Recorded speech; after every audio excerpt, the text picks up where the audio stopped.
Ẹ̀kálẹ́ ní gbogbo ibikíbi tí ẹ ti ní àǹfààní láti máa gbọ́ wa. Mo kí wa káàbọ̀ sí orí ètò ọlọ́sọ̀ọ̀sẹ̀ wa ẹwà ìṣirò. Ibi tí a ti máa ń kà fúnra wa ìwé ọ̀jọ̀gbọ́n K. Stroud àti Dexter Booth. So lágbára Ọlọ́run bá máa tẹ̀síwájú níbi tí ẹ bá ẹ̀kọ́ náà dé. Tá bá gbàgbé, a rí pé ní ọ̀sẹ̀ tó kọjá a parí ìpele alákọ̀ọ́kọ́ ìwé yìí o. Tá bá rántí, ẹ rí pé ọ̀jọ̀gbọ́n sọ àlàyé fún wa pé ìwé àwọn ọ̀nà méjì ló pín sí o. So ìpele alákọ̀ọ́kọ́ òun náà la mọ̀ sí kíni o, la mọ̀ sí àwọn ẹ̀kọ́ ìpìlẹ̀ tí a mọ̀ sí foundational topics. So àwọn ẹ̀kọ́ ìpìlẹ̀ yìí mẹ́tàlá ni wọ́n á bẹ̀rẹ̀ láti bí nọ́mbà ó dẹ̀ parí sí kíni o, sí prógrámù ẹlẹ́ẹ̀kẹtàlá eléyìí tó jẹ́ integration eléyìí tá a parí. So ní ọ̀sẹ̀ tòní pẹ̀lú ògo Ọlọ́run bá a máa bẹ̀rẹ̀ pẹ̀lú ìpele ẹlẹ́ẹ̀kejì ìwé yìí. So ọ̀jọ̀gbọ́n fẹ́ mọ̀ ṣàlàyé complex number. Ẹ rí pé ìpele méjìlá ló wà. Ìpele ẹlẹ́ẹ̀kejì òun náà ní prógrámù bíi méjìdínlọ́gbọ̀n. So eléyìí tó bẹ̀rẹ̀ ńbẹ̀ náà ní kíni o, complex numbers. Ẹ rí pé tí mo máa ṣàlàyé fún wa wọn náà ní pé kíni o, a máa mọ̀ túmọ̀ ọ̀rọ̀ láti bí ọ̀rọ̀ ń gangan fúnra lára rẹ̀. Nínú àwọn àpèjúwe mi eléyìí tó yẹ pé mo máa ń lò ní gbogbo ìgbà òun náà ní pé tá bá ní bathroom, a ti mọ̀ pé bath òun ni ìwẹ̀, room ni yàrá, ṣùgbọ́n a ní pé ní yàrá ìwẹ̀ yóò mọ̀ di kíni o, ilé ìwẹ̀. Complex numbers, complex ń bíbà yìí kò túmọ̀ sí pé in tó lágbára tàbí in tá a lè sọ pé wà complicated rárá o. So ti bá o, complex ń bíbà yà lè ṣàfiwé pẹ̀lú ilé alágbèéká. Ẹ̀gbọ́n lè sọ pé kíni o, Bọ́lá Ìgè shopping complex, kíní kan shopping complex. Complex náà ni pé kíni o, àwọn ilé tí wọ́n kó papọ̀. Àjásí pé túmọ̀ complex number náà ni pé kíni o, àwọn nọ́mbà kan tí wọ́n rò papọ̀. So ti bá o, so tá bá ní complex number, àkópọ̀ real number àti imaginary number ní gẹ́gẹ́ bá ṣe mọ̀ rí o. Ẹ rí pé ńgbà tá a wà nílé alákọ̀ọ́bẹ̀rẹ̀, nínú àwọn nọ́mbà tá a mọ̀ nígbà tí a fi wà bóyá bíi nursery school ká tó dé primary náà ni, ẹ rí pé a lè mọ̀mọ́ ju whole number àti natural number lọ. Ṣé ẹ pé whole number tàbí natural number òun náà ní kíni o, àwọn là ń pè ní counting numbers. Ẹ rí pé awuyewuye ṣì wà bóyá ṣé whole number ló ní zero ni àbí natural number. Ṣé ẹ pọ́jọ́ ọgbọ́n náà ṣàlàyé fún wa níjọ́ àkọ́kọ́ tá a kọ́ bẹ̀rẹ̀ ìwé yìí ipe ní natural number táwọn àwọn ọmọ ń kà zero sí. Torí natural number tí wọn yóò mọ kó zero sínú, ìdí tí wọ́n mú wá náà ni pé kíni o, nígbà tá a ti mọ̀ pé set of counting number ni. So ti yé báwọn, tá a bá wà ń kà, so ti yé báwọn, báyà nìsí à ń ka 1 2 3 4 5 6 7 8 9, ṣe é pé lẹ́yìn 9 kíni ó kún 10 tí ń ṣe 1 àti 0. Àwọn nítorí pé 0 ti ṣe kíni o, tí 0 ti wà lẹ́yìn 10 yẹn, ajá sí pé àwọn ka 0 mọ́ natural number tiwọn, ipe whole number láti 1 ló ti bẹ̀rẹ̀. Ṣùgbọ́n tá sábà mọ̀ jù pàápàá jùlọ lórílẹ̀-èdè wa, òun náà ni pé whole number òun ló ní 0 nínú. Ìdí táwọn yẹn fi sọ pé whole number òun ni ó mọ̀ kó 0 sínú, kéèsì natural number ni ó mọ̀ kó 0 sínú. Òun náà ni pé kíni, tí n bá kó bí àmàlà sórí tébù tàbí mo kó bisikíìtì sórí tébù àbí ìwé kan ni wọ́n á ní ká ẹ mọ̀ ká àti pé lẹ́yìn ti bẹ̀rẹ̀ sí ká ẹ rí pé 1 2 3 ni o, ẹ pa ní sọ pé 0 1. So ti ìgbà tó ti mú wa láti mọ̀ mọ̀ ká láti 0 yẹn o, ajá sí pé 1 ní natural number ti bẹ̀rẹ̀ o. Ẹ rí pé a tún wá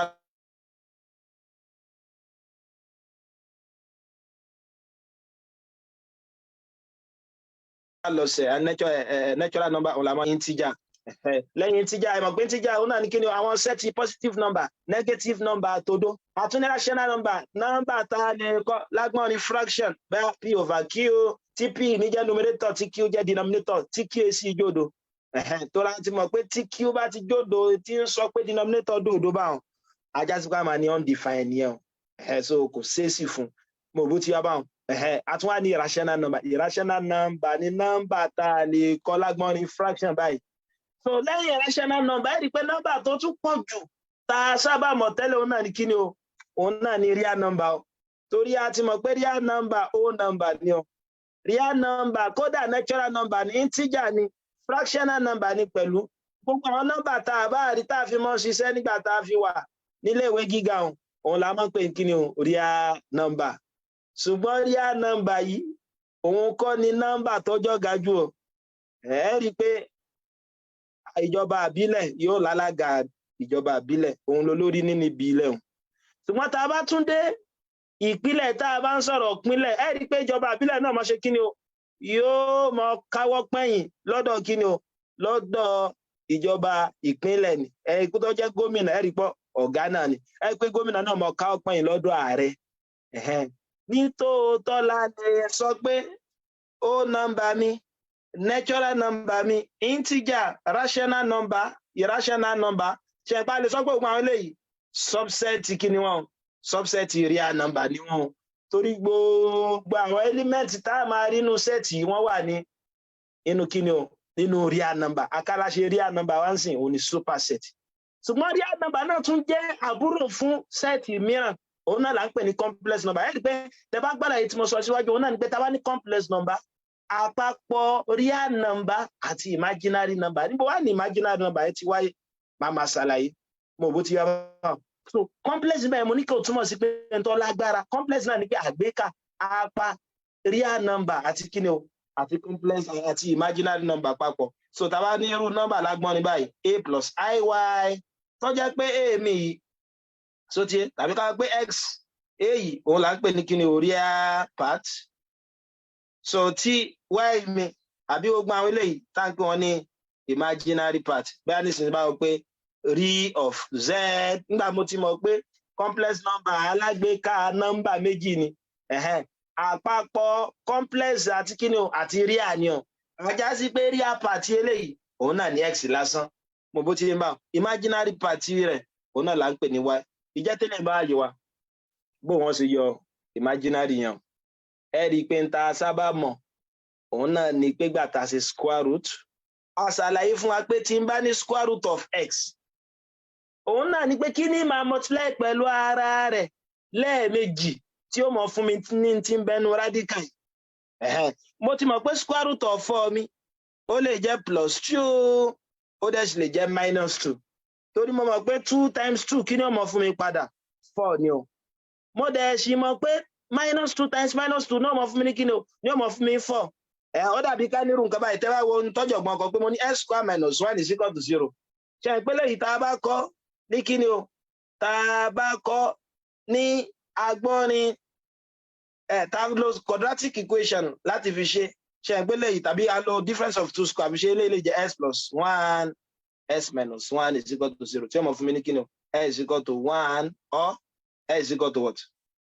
-1 òun náà ni pé kí ni ẹ rí i pé tẹ bá ṣàkíyèsí rẹ̀ níbí báyìí òun náà ni pé x square minus 1 is equal to 0 ó lè dá x square is equal to 1 mo dẹ̀ ti mọ̀ pé lè ọmọ jẹ́ kí ni o square root of 1 mo bó ti yá wọn plus or minus square root of 1 pé mo ti mọ̀ pé square root ni quadratic equation wọ́n sì fún mi tí n bá dẹ̀ ní quadratic equation answer mélòó root mélòó ni ó mọ̀ satisfy rẹ̀ root méjì ajá sí pé lè jẹ́ +1 àbí -1 àtúmọ̀ bákan náà pé tí n bá ní square root of 1 pẹ̀lú àlàyé tí mo ṣe hùn ó lè jẹ́ 1 ó dẹ̀ sì lè jẹ́ kí ni o ó lè jẹ́ -1 torí 1 times 1 1 -1 times -1 1 náà ni kódà tẹ́ bá fẹ́ tú cube root of 8 ìtumọ̀ rẹ̀ ní Yorùbá náà ni pé kí ni máa multiply pẹ̀lú ara rẹ̀ lẹ́ẹ̀mẹ́ta tí ó mọ fún mi ní arákùnrin tí ń bẹnu radical ẹ rí i pé kí ni o ẹ rí i pé 2 ni àwọn oníṣirò wa ṣiṣẹ́ dé ibi ìbàyín jọ kan square root of -1 ẹ rí i pé square root of -1 tá a bá lo ìtumọ̀ eléyìí tí mo tún fún wa mo ní root òun náà ni pé kí ni máa multiply pẹ̀lú ara rẹ̀ lẹ́ẹ̀mejì tí ó mọ fún mi ní kí ni o n tó wà ní radical square root of 4 a sọ pé 2 tàbí -2 ni torí 2 times 2 ó mọ fún mi ní 4 tàbí -2 times -2 ó mọ fún mi ní 4 ṣùgbọ́n ṣé tí mo lè máa multiply pẹ̀lú ara rẹ̀ lẹ́ẹ̀mejì wà tí ó mọ fún mi -1 ẹ ronú sí o tó bá wà ẹlòmíràn gbà ṣe bí -1 náà yà ẹ̀yin náà sọ lórí ara yìí -1 times -1 kí ni fún wa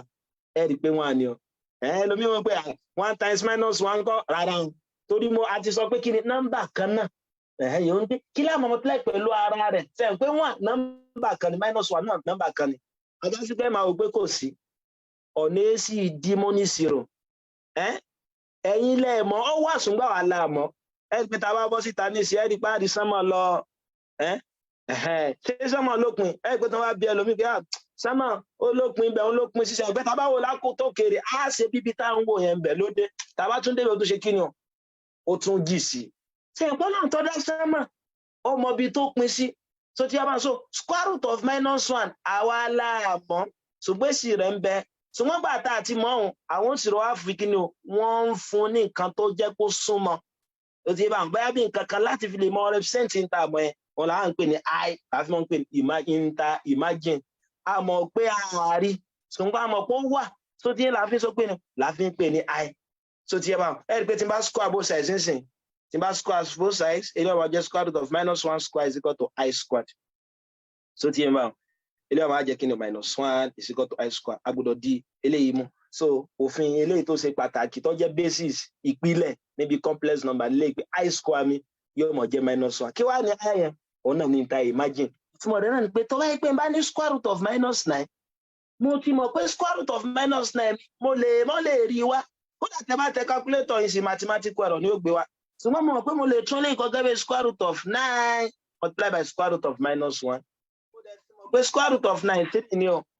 square root of -1 pẹ̀lú àlàyé tí mo ṣe ń bì báyìí I ni o ajá sí pé square root of -9 yóò mọ̀ fún mi ní 3i ìjẹ́ tẹ́lẹ̀ bá yé wa tá a bá mọ ìtumọ̀ complex number pé alágbèéká number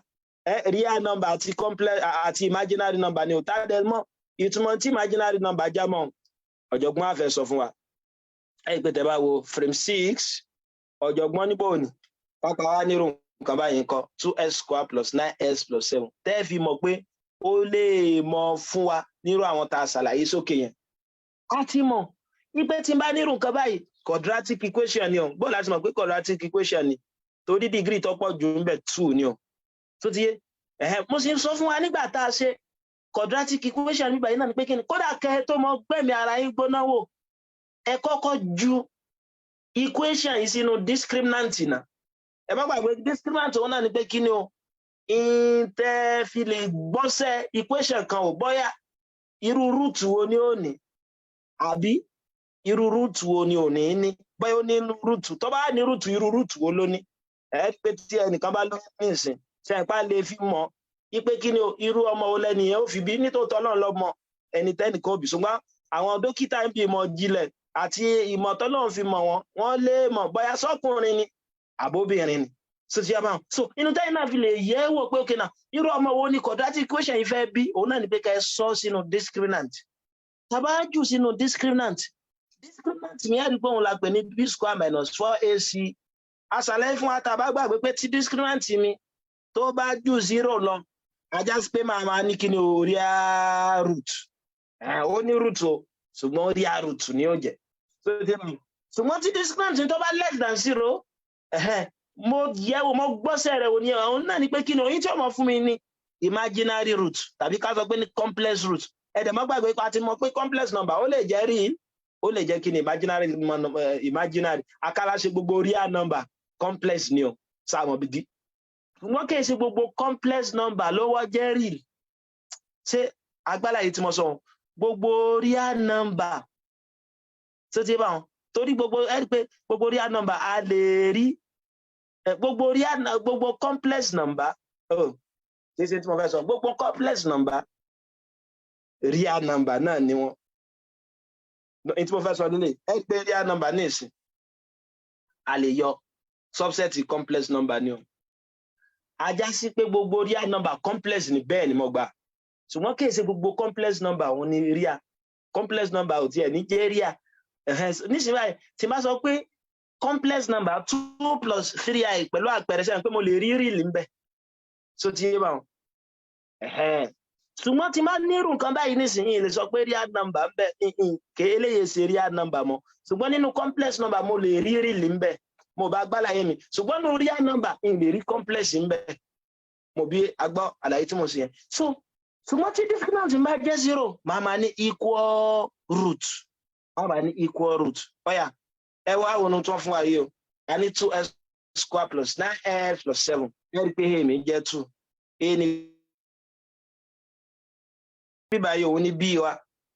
so coefficient kí ni o coefficient èyí tó jẹ́ constant bíbá òun ní 7 yàtọ̀ wá gbé sápọ̀nì yìí b square minus 4ac ẹgbẹ́lẹ́ ọmọ jẹ́ 9 square minus 4 times 2 times 7 yóò jẹ́ 81 minus what 8 times 7 56 ẹ̀rí pé tí ó mọ̀ fún wa ní tó greater than 0 ajá sí pé rí àrùtù lónìí a lè ṣiṣẹ́ yẹn lọ so tí ń bá wọn tá a bá fẹ́ dára mi láàmú gbọ́ pé mo ti mọ̀ pé 2x square plus 9x so tí plus 7 is equal to 0 ló jẹ́ kódà mo lè lo quadratic formula mi a ti sọ pé kò sí ní tá à ń pè ní almighty formula quadratic formula ni o a lè lo quadratic formula mi mo dẹ̀ ti mọ̀ pé quadratic formula òun náà ni minus b plus or minus square root of b square minus 4ac divided by 2a so tí mi bá ọ̀yà kí ni wá ní a ni o ẹ̀rí pé a ní a wa a ni o b ni o c lélẹ́yìí.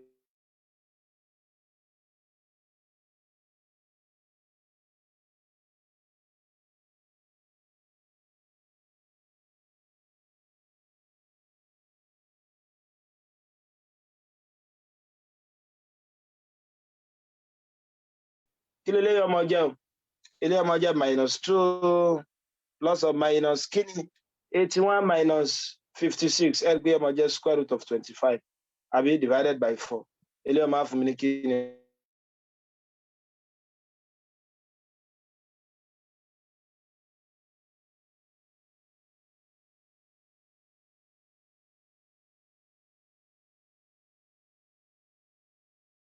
Ló ti yé báwọn yóò máa jẹ́ minus 2 plus 5 over 4 or minus 2 minus 5 over 4 yóò máa fún mi ní 3 over 4 or minus 7 over 4 ẹ rí i pé ó ní root o àbí sẹ́mọ́n tí ọ̀jọ̀gbọ́n fẹ́ fààyọ ẹ wá wọlé yìí náà bóòní tó bá jẹ́ pé bá ní 5x squared minus 6s plus 5 is equal to 0 ọ̀yà mo ní ká tó dára láàmú ẹjẹ́ àkọ́kọ́ sọ sínú discriminant wa ká mọ irú rúùtù tó fẹ́ bí a mi nísìn jẹ́ 5 o b jẹ́ minus 6 c jẹ́ 5 àbí mo dẹ̀ mọ̀ pé discriminant mi b square minus 4ac ni o ajá sí pé lè ọmọ jẹ́ minus 6 squared minus 4 5 times 5 yóò jẹ́ 36 minus 200 kí tẹ́ bá wá ń sàtà máa ní yóò mọ kéré sí 0 kí là ní ọmọ jẹ́ báyẹn ajá sí pé complex root ni o tàbí ká ní imaginary root. Ọ̀yà bó la ṣe àwọn àṣe mo mọ̀ ìpè 5x square minus 6s plus 5 is equal to 0 ni wọ́n fún mi mo dẹ̀ mọ̀ pé tí n bá sọ sínú quadratic formula mi òun náà ni minus b plus or minus square root of b square minus 4ac divided by 2a x mi ó máa jẹ́ kí ni o minus 5 àbí plus or minus square root of minus 6 squared no ẹ má bínú b wa minus 6 ni o so tí yóò máa jẹ́ minus times minus 6 àbí squared minus 4 times 5 kí ni c mi times 5 then divided by 2a 2 times 5 ajá sí ps mi ó máa jẹ́ kí ni 6 plus or minus 36 minus 100 over 10 kí lẹ ṣàkíyèsí ẹgbẹ́ máa jẹ́ 6 plus or minus square root of what minus 64 divided by 10 pẹ̀lú àlàyé tí mo ṣe lẹ́ẹ̀kan a ti mọ̀ pé square root of minus 64 mo lè kọ́ gẹ́gẹ́ bí kí ni o 64 multiplied by root minus 1 root 64 divided by root minus 1 square root of 64 àdẹ̀mọ̀ pé 8 ni pẹ̀lú àlàyé tí mo ṣe lẹ́ẹ̀kan kí ni mo pé square root of minus 1 ó jẹ́ i ajá sí pé x mi ń bíbà yìí o ni ó mọ̀ dá x plus or minus 8i divided by 10 ọ̀yà ẹ̀rì pa lè pín fún ọ lẹ́yọ̀ kọ̀ọ̀kan ilé ọmọ jẹ́ kí ni o 6 plus 8i divided by 10 tàbí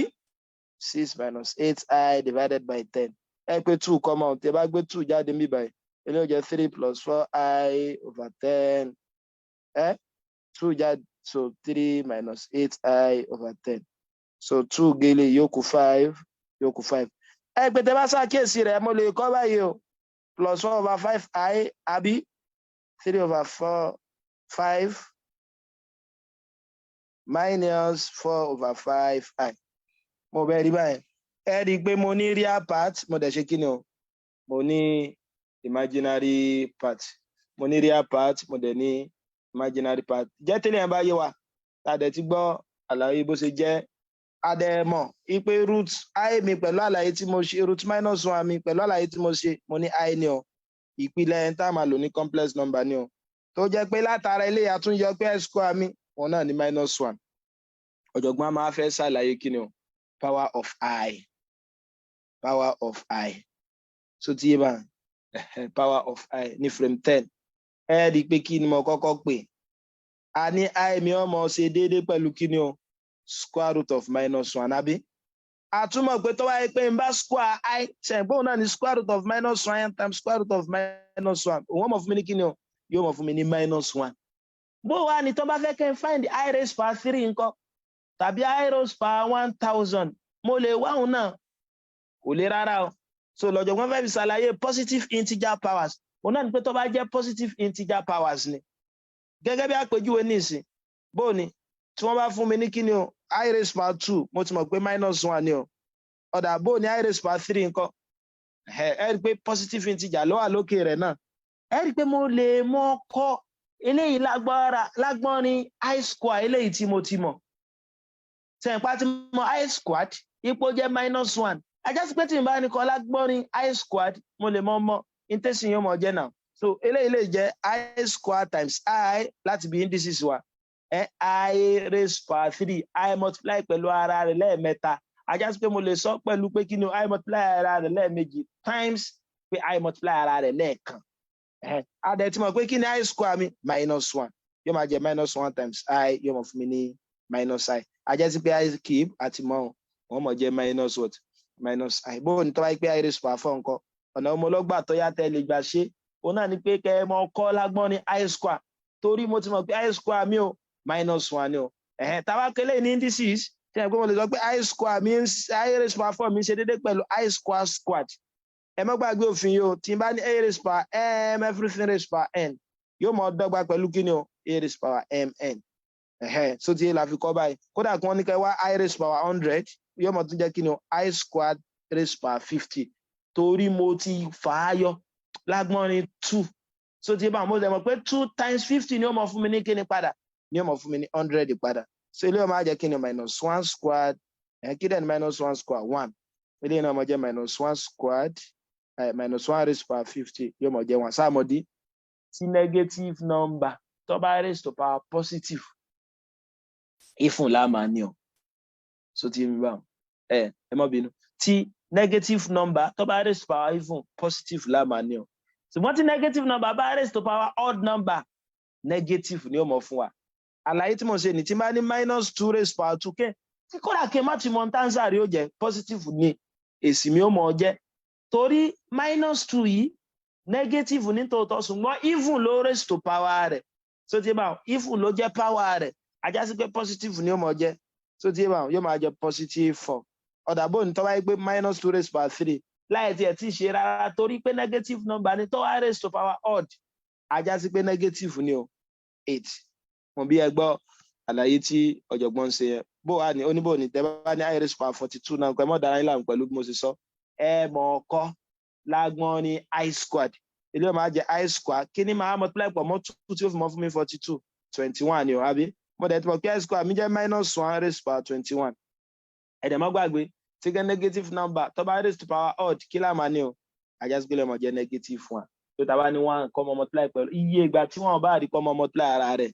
1 náà ni ó mọ̀ ṣe kí ni o 1 náà ni yóò mọ̀ fún wa bóòní tó bá jẹ́ negative integer ńkọ́ òun náà lọ́jọ̀gbọ́n fẹ́ sọ bẹ́ẹ̀ sì mọ̀ sí náà nìyẹn kò lè rárá mo ti mọ̀ ipe I square mi kí ni I square mi o -1 ni o so ti bá -1 ni o a dẹ̀ mọ̀ pé j náà bákan náà sẹ́yìn pé j nìsín tàbí nígbà tí mo ti mọ̀ pé I square mi jẹ́ -1 tápẹ́ ń bá divide through by I tí bá ní divide through by I àjásíkélé ọmọ jẹ́ I squared over I is equal to -1 over I àbí bẹ́ẹ̀ kọ́ ni eléyìí gé kan nú eléyìí àjásípé I mi náà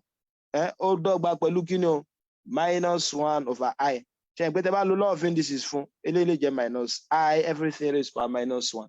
ẹ rí pé yóò padà ṣàǹfààní tàbá débẹ̀ bó wà ní tí wọ́n bá fún wa ní negative index nǹkan bóyá ní ìsìn wọn fún mi ní kí ni o I raised power -1 kò ní rárá àjásípé I raised power -1 mi kí ni ọmọ jẹ́ yóò mọ̀ jẹ́ kí ni o 1 over I tẹ́ bá lo indices yìí ẹ̀dẹ̀ tí mọ̀ pé I pẹ̀lú ń ta rí ń bíbà kí ni I mi jẹ́ o I jẹ́ kí ni o minus I raised power minus 1 so ti ó jẹ́ minus I raised power minus 1 so minus I yóò máa jẹ́ 1 minus I raised power minus 1 mo dẹ̀ mọ̀ pé minus I raised power minus 1 yóò máa jẹ́ kí ni o 1 over minus I síbẹ̀ kọ́ ni ẹ̀dẹ̀ mọ̀ pé lè yóò máa jẹ́ 1 tẹ́ bá sort multiplication yóò máa jẹ́ minus I ẹ̀já sí pé lè yóò máa fún yín ní kí ni minus I ni bó ní tó wáyé pé I raised power minus 2 ńkọ́ eléyìí ò lè rárá o ẹ mọ̀ dára yín láàmú ẹ mọ̀ kọ́ lágbọ́n ní 2 náà ni yóò máa jẹ́ I squared everything raised power minus 1 mo dẹ̀ ti mọ̀ pé I squared mi jẹ́ minus 1 minus 1 raised power minus 1 nígbà ó jẹ́ pé negative number ni so ti yín bá wọn so ẹ lè sún eléyìí tẹ́ bá lò fún indices fún yóò máa jẹ́ 1 over minus 1 kí dẹ̀ ni 1 over minus 1 minus 1 ẹ̀yà sáré tó lè ṣe léyìí náà I raised power minus 4 tọ́ra bùkátà àwọn eléyìí láti fi ṣiṣẹ́ o ọ̀yà ẹ̀tún kó náà lágbọ́n ní 2 yóò jẹ́ I square raised power àbí ká gbé I square raised power minus 2 mo dẹ̀ ti mọ̀ pé I square mi jẹ́ minus 1 everything raised power minus 2 tẹ́ bá tún lo indices fún yóò máa jẹ́ kí ni 1 over minus 1 squared dẹ̀ mọ́ gbàgbé pé negative number raised power even yóò máa fún mi ní positive ajá sí pé yóò máa jẹ́ 1 over 1 tí ń ṣe 1 yóò máa jẹ́ 1 over 1 tí ń ṣe 1 ọ̀jọ̀gbọ́n wa ní kálọ̀ mọ́ ẹ rí i pé ńgbà tá a ṣe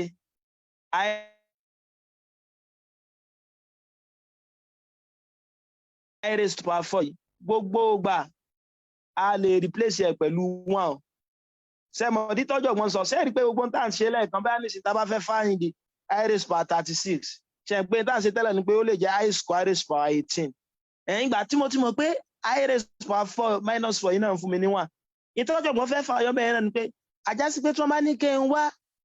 I raised power minus 8 gẹ́gẹ́ bí àpèjúwe yẹn bùkátà láti dára mi láàmú mo lè kọ́ gẹ́gẹ́ bí I raised power minus 4 squared mo sì ti mọ̀ pé I raised power minus 4 bíbá yìí kí ni ó mọ̀ jẹ́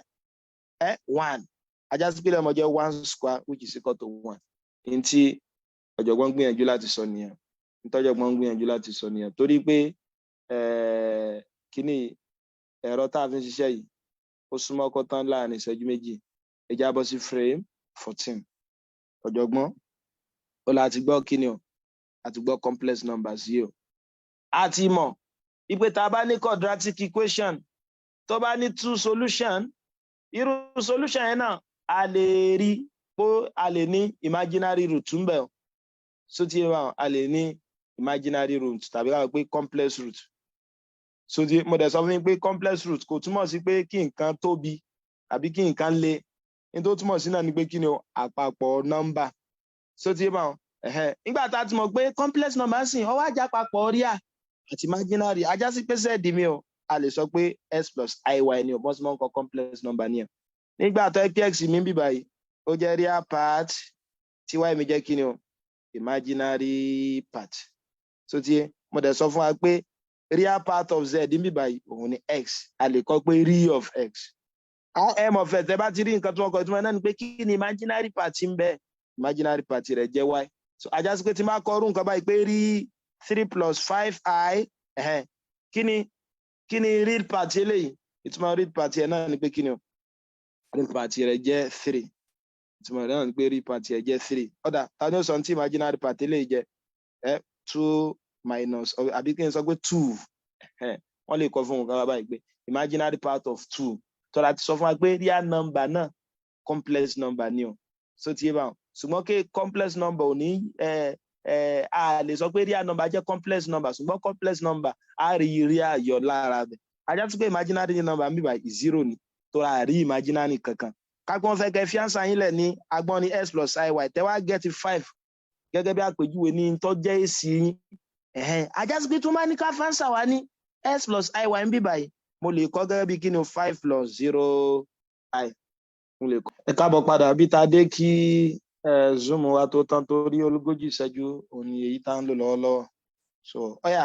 bó wà ní kápẹ́ wọn fún yín ní 2i kàgbé èsì wa sọ pé ká gbé lọ sí kí ni o èsì sọ pé ká gbé lọ ságbọ́n ní kí ni o x plus iy ajá sí pé mo lè kọ́ eléyìí náà gẹ́gẹ́ bí kí ni o 0 plus 2i. Mo lè kọ gẹ́gẹ́ bí 0 plus 2i. Jẹ́ tẹ́lẹ̀ yẹn bá yé wa. Tá bá gbọ́ àlàyé yẹn yé. So ní episode tó kàn, ọ̀jọ̀gbọ́n á fẹ́ ṣe kí ni o? Ọ̀jọ̀gbọ́n fẹ́ mọ ṣàlàyé addition and subtraction. Bó la ṣe lè mọ ro complex number papọ̀. Ẹ rí pé gbogbo àwọn real number tá fi ń ṣiṣẹ́, ẹ rí pé a mọ ro number papọ̀ ńbẹ̀ o. So ti yé bá wọn. Ní complex number náà a lè ro number papọ̀. So ti yé. Wọ́n ní complex number yìí ó láwọn ìwúlò lóríṣiríṣi o. Ní engineering ni o tàbí ní science. So ti yé. Ajá sí pé ta tó mọ̀ ìwúlò wọn a gbọ́dọ̀ mọ̀ láti lè mọ̀ sí àwọn iṣẹ́ kan bẹ́ẹ̀ báyà bí addition àbí subtraction. Ká pé wọ́n fún wa nírò àpẹẹrẹ báyìí 4 plus 5i. So ti yé bá wọn. Plus 3 minus 2i. Ẹ rí pé complex number méjì ni o. So ti yé bá wọn. Ẹ rí pa lè mọ̀ combine real part àti imaginary part a lè pa wọ́n papọ̀. Ṣùgbọ́n a lè ṣe kí ni o? A lè yọ bracket yẹn tó jẹ́ pa máa kó àwọn èyí tó jọra wọn papọ̀. Ó dàbí kí nínú yàrá kan ní ìsìn wọ́n á ní kẹ́ mọ̀ ká bóyá ewúrẹ́ àtolóńgbò wà ńbẹ̀. Nínú yàrá mìíràn wọ́n ní ewúrẹ́ àtolóńgbò wà ńbẹ̀. Wọ́n á ní kẹ́ ká papọ̀ wọn. Ṣé ń pé tẹ́ ṣe náà ni pé kí ni o? Ẹ ka iye ewúrẹ́, ẹ dẹ̀ sì ka iye olóńgbò. Ẹ ní kàn sọ pé okay àwọn ajá wúrẹ́ àbí ṣé sọ pé ajá lóńgbò. Ẹ rí pé wọn ò papọ̀. So ajá sí pé tẹ́ bá fẹ́ ro, ní tí mo ń gbìyànjú láti sọ ni pé tẹ́ bá fẹ́ ro complex number méjì papọ̀, àwọn èyí tó jọra wọn òun náà lẹ mọ̀ rò papọ̀. A ti mọ̀ pé complex number àwọn number alágbèéká tó kó kíni sínú real number àti imaginary number. Ajá sí pé fún complex number yín mọ̀ ro real àti real papọ̀. Màá dẹ̀ mọ̀ ro imaginary number àti imaginary number papọ̀. Ẹ mọ̀ ro ajá àtajá papọ̀. Olóńgbò àtolóńgbò tó rà lè sọ pé a lè ní ajá lóńgbò àbí ṣé ẹranko kan bẹ tí ń jẹ́ ajá lóńgbò àbí ajá wúrẹ́.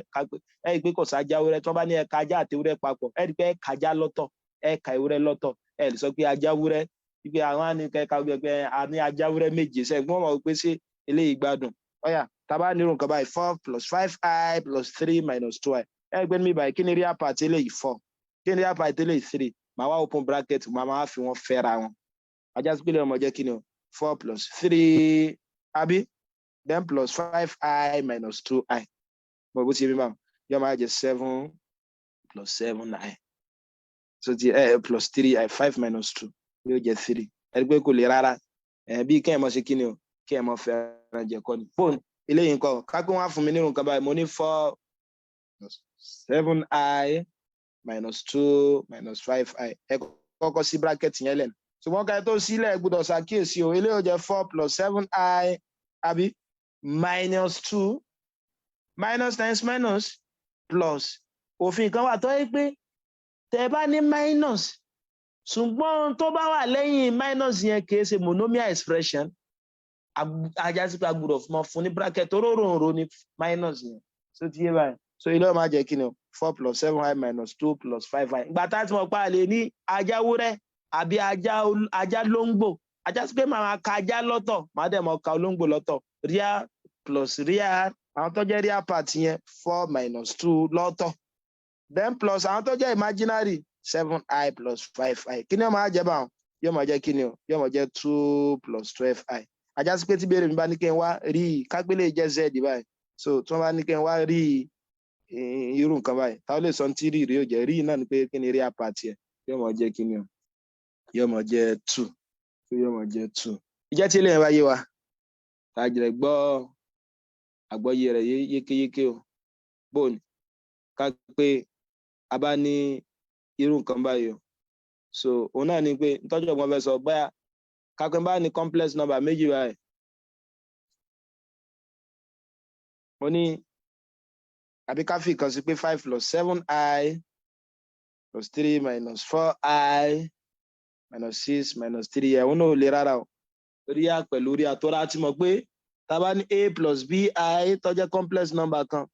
tí mo dẹ̀ ní c plus di tó jẹ́ complex number kejì. Ajá sí pé c ó mọ jẹ́ kí ni o? Kí mo ro real àti real papọ̀. A plus c then plus kí mo ro imaginary àti imaginary papọ̀. B plus d. so tẹ́ bá fẹ́ ṣe lè náà sí yẹ́ mọ̀ jẹ́ kí ni o 5 plus 7i plus 3 minus 4i minus 6 plus 3i yẹ́ máa fún mi ní kí ni 5 plus 3 minus 6 àbí then plus ẹja mú àwọn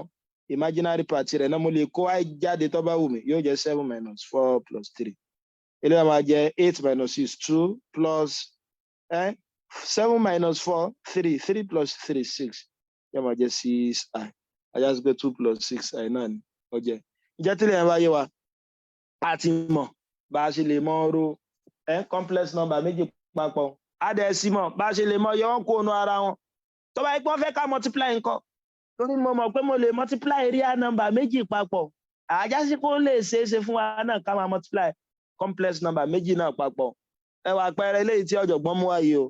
ó ní ká pé ń bá ní 3 plus 4i 2 plus 5i ẹgbẹ́ tá a bá nírò kan báyìí nínú àwọn ọgbọ́n tó dópin tá a máa ń lò ẹ má gbàgbé first method wà first method náà ni pé kí ni o ẹyinjú àtẹyinjú o ẹyinjú àtẹyinjú imú ẹnu eléyìí là ń pè ní void method so ti bá wọn fall first outside inside last ìtumọ̀ rẹ̀ nìyẹn pé alákọ̀ọ́kọ́ àtàlákọ̀ọ́kọ́ so ti bá wọn èyí tó wà nínú báyìí èyí tó wà lóde àti èyí tó wà nígbẹ̀yìn eléyìí là ń pè ní first method tàbí tẹ́ bá fẹ́ da yín láàmú ẹ lè fi pé ẹyinjú àtẹyinjú o ẹyinjú àtẹyinjú imú ẹnu so ti bá wọn so yóò máa jẹ́ kí ni o 3 times 2 6 bẹ́ẹ̀ sì mọ́ ń ṣe bẹ́ẹ̀ sì mọ́ multiply real number náà bẹ́ẹ̀ sì mọ́ multiply binomial expression méjì náà lẹ́mọ̀ multiply rẹ̀ papọ̀ ṣùgbọ́n tẹ́ gbọ́dọ̀ ṣàkíyèsí mi báyìí pé complex number mo wà mo ti bá dẹ̀ ní i square mi ẹ mọ́ gbàgbé pé i square mi yóò máa jẹ́ kí ni o yóò máa jẹ́ -1 ní tẹ́ gbọ́dọ̀ ṣàkíyèsí nìyẹn sọ pé lẹ́yìn sìn tá a fẹ́ túlẹ̀ lọ́nà tí ó gbà yìí wá yóò máa jẹ́ 3 times 2 plus 5i àbí plus 4i 2 plus 5i mo bá gbọ́ yí báyìí ilé ọba jẹ́ 3 times 2 6 plus 15i plus 4 times i 4i times 2 yóò jẹ́ 8i ẹ̀yẹ wá ṣàkíyèsí o yóò jẹ́ 4i times 5i yóò mọ̀ fún mi ní -20 sàmọ̀dí tó fi jẹ́ -20 torí 4i times 5i yóò mọ̀ jẹ́ kí ni o 20i square mo sì ti mọ̀ pé i square mi kí ni o -1 -1 times 20 yóò mọ̀ fún mi ní -20 o ṣàgbára yẹn yé ọ̀yà tí n bá collect light times mi torí mo mọ̀ pé n lè ní ajá wúrẹ́ ṣùgbọ́n mo lè lájá lọ́tọ̀ ìwúrẹ́ lọ́tọ̀ ajá sí pé real part àti real part 6 minus 20 imaginary àti imaginary 15i plus 8i ilé ọmọ fún mi ní kí ni -14 plus 23i -14 plus 23i ọ̀yà ẹ̀yà ṣe àpẹẹrẹ kan sí kó lè yé wa ọ̀jọ̀gbọ́n tún mú eléyìí wá ọ̀jọ̀gbọ́n tún mú eléyìí wá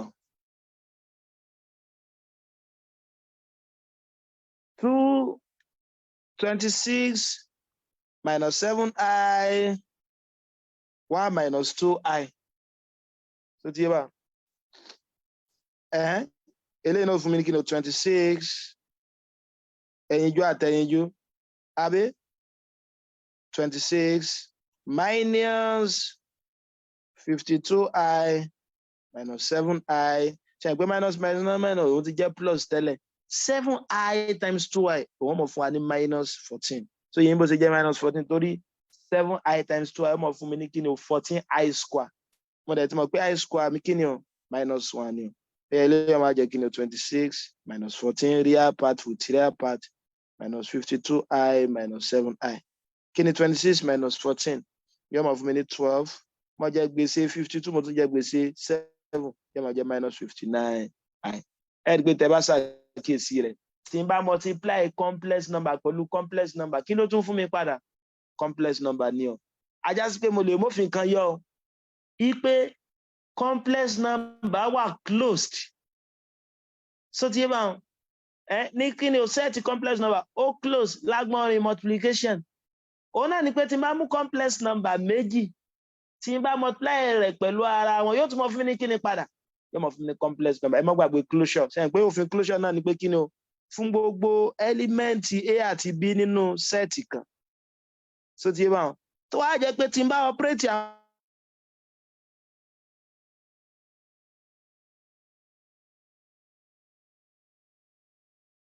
àwọn méjèèjì papọ̀ tó ń fún mi ní element tá a máa sọ pé set yìí tó ti lágbọ́n ní operation yìí ó wà kíni ó wà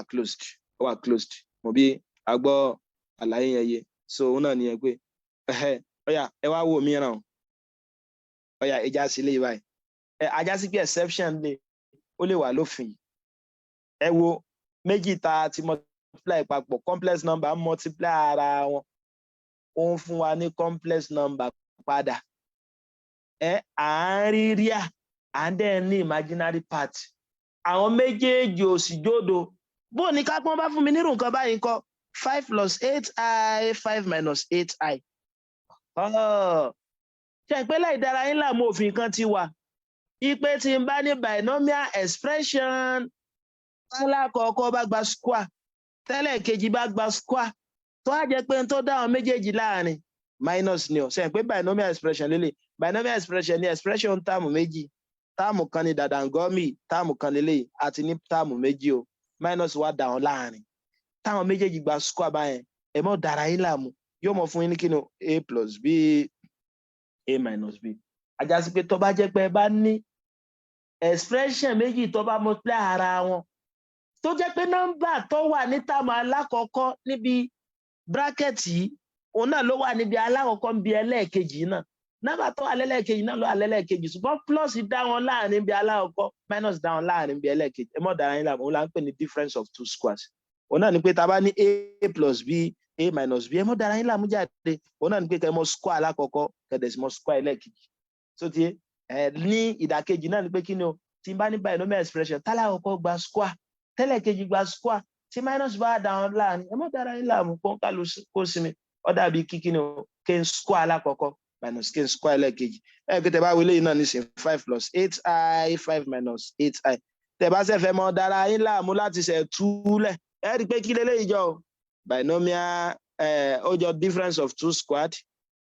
mo lè kọ gẹ́gẹ́ bí kí ni 5 square minus 8i squared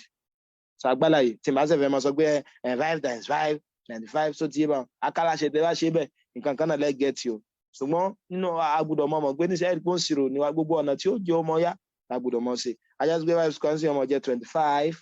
so ti minus ṣe pé 8 square yóò mọ̀ fún mi ní kíni o minus 64 so yín bó ṣe jẹ́ minus 64 8 square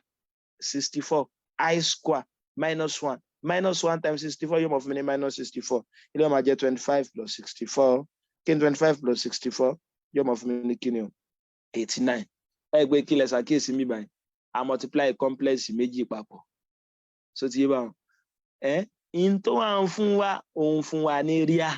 number lásán tí ò sí imaginary ń bẹ akálà ṣe pé a lè kọ 89 yìí tí imaginary number náà máa ń bẹ mo lè kọ gẹ́gẹ́ bí 0i so ti yé báwọn pẹ̀lú tí mo ti sọ lẹ́ẹ̀ka ìdí pé mo lọ wà close kò túmọ̀ sí pé kò close mọ́ tó túmọ̀ mọ̀ pé 89 tí mo kọ́ báyìí mo tún lè kóhun náà pẹ̀lú plus 0i tí ó mọ̀ sọ di complex number padà so ti yé báwọn ọ̀nà ọ̀tọ̀ lélẹ́yìí ẹ̀ẹ́dìgbẹ́ ara ọ̀tọ̀ náà ni gbogbo òfin òun náà ni mo ṣe kí ni o ni mo ń lẹ́ni tó fi hàn bàbá so ti so ẹ wo yóò àwọn complex number ilé ìta ọkọ̀ multiply wọn papọ̀ yẹn so ti yé báwọn ṣe lè wá nǹkan kan ṣe lè sọ nǹkan kan ilé ìtọ́ yẹ pé ó special nínú wọn papọ̀ kí ló wá 5 8i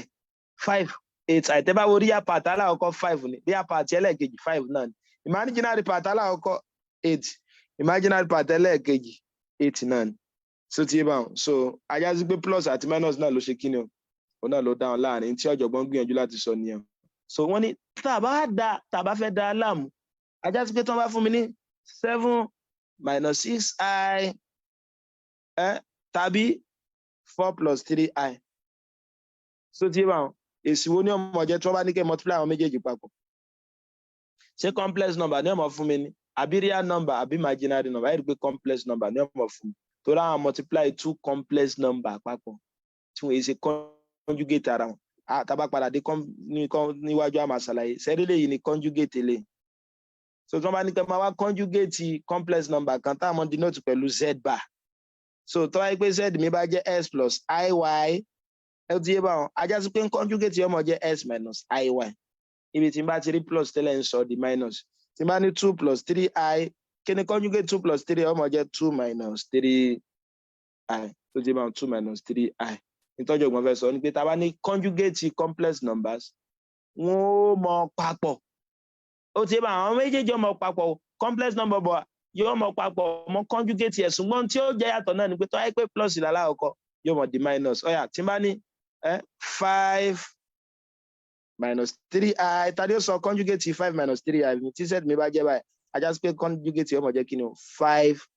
plus 3i kò túmọ̀ sí pé conjugate bí báyìí kìí ṣe ẹlòmí lè gbọ́ yé gbẹ́ wọ́n ní àmọ́ change ẹ̀ ní ọ̀dọ̀ pé minus 5 plus 3i sc tó ti bá ń tó jẹ́ àárín wọn yẹn nìkan náà ni ó mọ̀ sí kí ni o òun ni yóò mọ yípo papọ̀ òun ni yóò mọ yípo papọ̀ ajá sí pé tí n bá béèrè lọ́wọ́ yín nísìn ipe tí n bá ní 3 minus 2i kí ni màá máa wá multiply pẹ̀lú 3 minus 2i tí yóò mọ fún mi ní real part lásán tí yóò mọ fún mi ní real number lásán tí ò sí imaginary ń bẹ conjugate rẹ̀ ni o kí dẹ̀ ni conjugate rẹ̀ to 3 plus 2i ẹ̀ pé tẹ́ bá dán ọ̀sẹ̀ bó ti di difference of 2 square yóò mọ jẹ́ 3 square minus 2i square yóò jẹ́ 9 minus 4 tí ń ṣe kí ni o tí ń ṣe 13 so tí ń ṣe 13 mo bẹ yí wa báwọn so complex number ayágbé tó bá ní kí là ń pè ní kí ni o conjugate so tí tá bá ní z is equal to s plus iy ajá sí pé conjugate rẹ̀ tá ń pè ní kí ni o s minus iy òun náà ní pé kí ni o tí n bá ti rí plus tẹ́lẹ̀ láàrin wọn ìmọ̀ sọ di kí ni o ìmọ̀ sọ di minus so ìmọ̀ sọ di minus ìjẹ́ tẹ́lẹ̀ yẹn bá yé wa bóòní kápẹ́ bá nírú nǹkan báyìí nǹkan láì tí ẹ̀ tí dára mi láàmú kí ni ó jẹ́ 4 minus 3i 4 plus 3i so tí wọ́n kí ni ó máa fún mi yóò máa jẹ́ 16 minus 3 minus 9 so tí sẹ́yìn pé tí mo get mi báyìí eléyìí jẹ́ 4 square minus 3i squared yóò máa jẹ́ 16 minus 9 ó tí yóò máa jẹ́ 16 plus 9 eléyìí tí ń ṣe kíni o eléyìí tí ń ṣe 25 eléyìí tí ń ṣe 25 torí pé àkókò ti lọ púpọ̀ pẹ̀lú gbọ́lọ́mbà a máa dúró ní bíbá yìí lálẹ́ so a dẹ̀ mọ̀ tẹ̀síwájú lọ́sẹ̀ tó ń bọ̀ láti bí division kí la kọ́ lálẹ́ yìí wọn náà ní pé a ní complex number o tá bá ní complex number ọ̀la nọ́mbà tá a lè kọ tó jẹ́ ìròpọ̀ real àti imaginary a sọ fún wa pé complex yẹn kò túmọ̀ sí pé tó le o complex yóò túmọ̀ sí àgbékà òun ni kó real number àti imaginary number sínú a dẹ̀ sọ fún wa pé complex number ẹ̀gbọ́n real number ni o tó ra lè mọ rí real number yọ nínú complex number ṣùgbọ́n a lè rí complex number yọ nínú real complex number superset lọ́jẹ́ òbí agbálàyé yẹn fún ya a dẹ̀ ṣàlàyé pé ìgbà tí wọ́n ń ṣèṣirò lọ tí wọ́n kan square root of -1 a ti mọ̀ pé kò sí nọ́mbà táwọn multiply pẹ̀lú ara ẹ̀ lẹ́ẹ̀mejì tí wọ́n fún wa -1 wọ́n bá fi ṣe i láti bẹ̀ láti ṣe kí ni o láti rí pé i square wá jẹ́ -1 láti bí báyìí a dẹ̀ wá àwọn power bóyá tó bá yẹ pé positive power of i ní àbí negative power àwọn tó jẹ́ a mọ̀ bá a ṣe lè mọ ro complex number méjì papọ̀ bá a dẹ̀ ṣe kí ni o bá a ṣe lè mọ yọ wọn kó nu ara wọn kódà a lè mọ multiply wọn papọ̀ mo dẹ̀ sọ fún wa tá a bá multiply complex number méjì papọ̀ yóò mọ fún wa ní complex number náà àyàfi tó bá jẹ́ pé a bá multiply complex number kan pẹ̀lú conjugate rẹ̀ kí ni conjugate complex number kan ọ̀nà ìpè tó wáyé pé bá ní z mi jẹ́ s plus iy conjugate ẹ̀ jẹ́ kí ni o s minus iy bí báyìí ni màá ti dúró sí lálẹ́ títà fi mọ pàdé ní ọ̀sẹ̀ tó ń bọ̀ so tá a bá rí ẹni tó ní ìbéèrè kan